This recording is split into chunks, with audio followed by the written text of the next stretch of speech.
Hello mga mami! Nakapunta tayo ngayon sa Dali para bilhin itong aking mga favorite na products doon sa kanila. Ito ang isang tray ng large eggs na mas mura kaysa usual grocery. Ito ay 229. One tray na siya or 30 pieces of eggs. And then, itong tofu, 2 pirasong tofu na 33 pesos. At saka 2 kimchi na 49.75. Ang aming favorite din na crispy seaweeds na 16.75, 3 piraso nito. At saka kitchen towel, kasi naubusan na kami ng kitchen towel. Ito ay 36 pesos.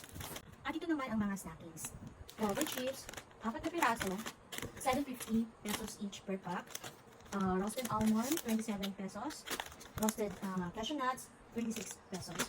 At saka lahat ng nabili natin ay, ang total niyan ay 618.75. Kaya for me, yung mga nabibili kong yan ay mas mura kaysa sa usual na grocery na pinupuntahan namin. Kaya try nyo rin, baka magustuhan nyo sa Dali. Thanks for watching!